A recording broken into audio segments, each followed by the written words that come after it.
Bismillahirrahmanirrahim. Faslun utawi iki iku fasal.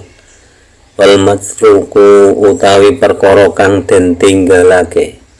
Minas sholati saking salat.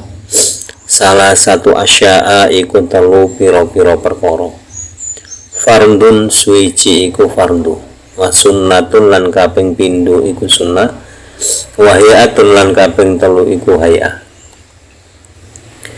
Fal fardu mongko utai fardu layanupu iku ora angganteni anhu saking fardu sujudus sahwi apa sujud sahwi bal-bale ing zakaro lamun eling sapa musolli ing fardu wa zamanu hale utai mangsane zakar koribun iku parek ata mongko nekani sapa musolli bihi kelawan fardu wabana lan nerusake sapa musolli alaihi ing atase fardu wasajada lan sujud sapa musolli lisahwi krana lali.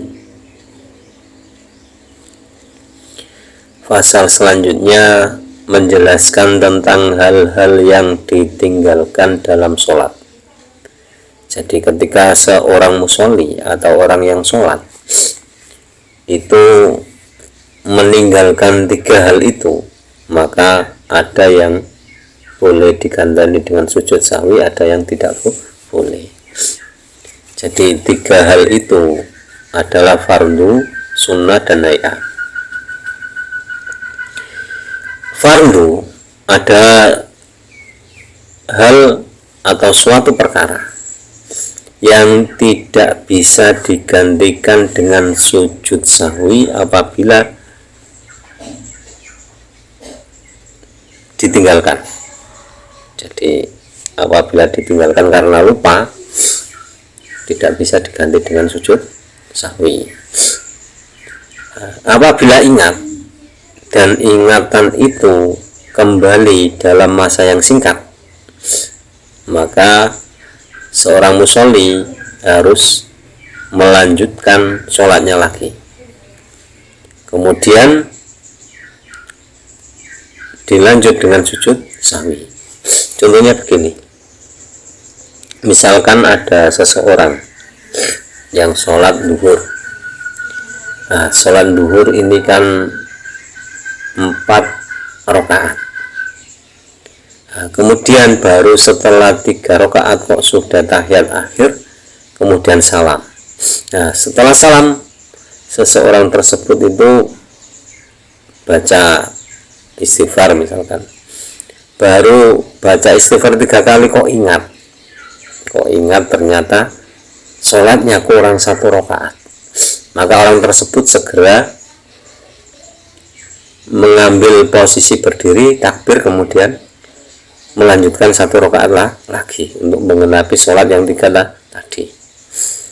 Nah, setelah sampai di akhir sholat itu melakukan sujud sahwi. Wasunnatu utawi sunnah layaudu iku ora kena bali sapa musolli ilaiha maring sunnah ba'da talabbusi ing dalem sakwuse nglakoni sapa musolli bil fardhi kelawan fardu. Lakinnahu tetapine utawi musolli yasjudu iku sujud sapa musolli lisahwi krana lali anda saking sunnah. Kemudian perkara yang ditinggalkan yang kedua adalah perkara sunnah. Nah, ketika sunnah itu ditinggalkan, maka seorang yang sholat tidak boleh kembali.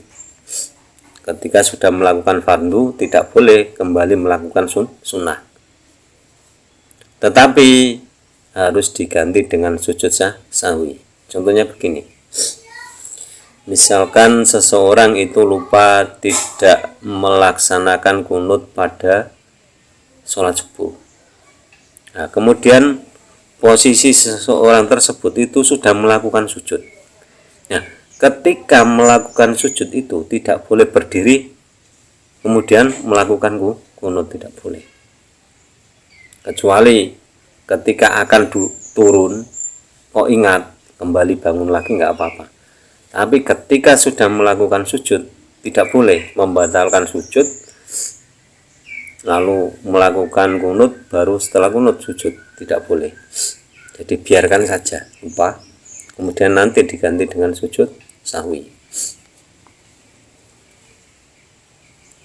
Walhayatu tayhayat la yaudu iku ora kena baleni sapa musolli ilaiha maring hayat ba'da tarkiha ing dalem sakwuse oleh ninggal musolli ha ing hayat.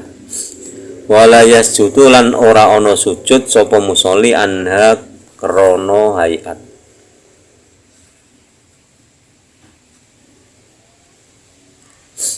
Nah, kemudian yang ketiga, perkara yang ketiga itu hayat. Jadi hayat kalau lupa ya tidak usah mengulangi lagi, terus tidak usah sujud sahwi.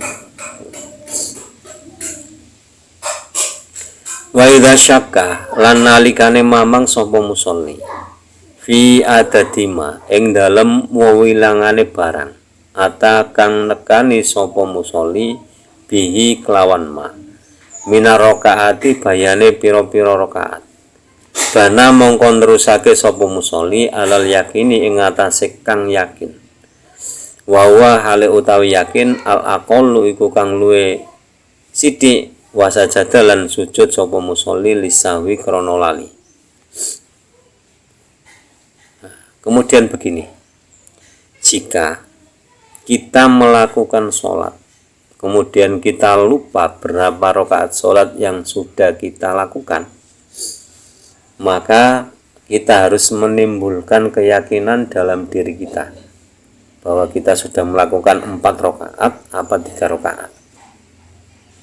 Kalau sudah yakin melakukan 4 rakaat, maka tutup dengan salam kemudian sujud sahwi. Biarpun itu baru 3 rakaat.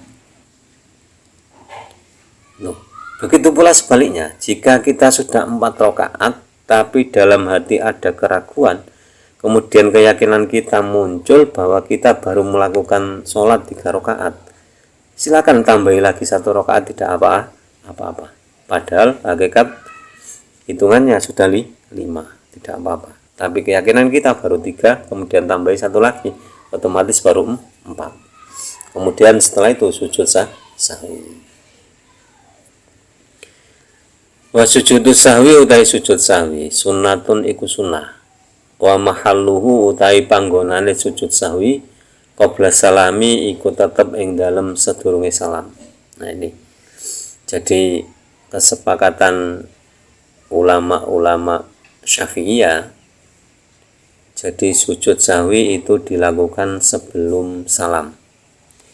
Biarpun dalam hadis ada yang menyatakan boleh sesudah salam, tapi jumhur mazhabul Syafi'i itu menetapkan sebelum salam. Jadi demikian penjelasan tentang perkara-perkara atau hal-hal yang ditinggalkan dalam sholat yang ada 3, yaitu fardu, sunnah, dan hayat, atau dalam istilah fikihnya terkenal dengan fardu, sunnah abad, dan sunnah hayat. Jadi hayat itu juga termasuk sunnah, tapi sunnah yang abad itu dinamakan abad karena sudah menjadi bagian dari sholat itu. Kalau hayat itu menjadi tingkah, menjadi pepaes atau perhiasan, menjadi lebih indahnya sholat itu dengan adanya hayat sholat.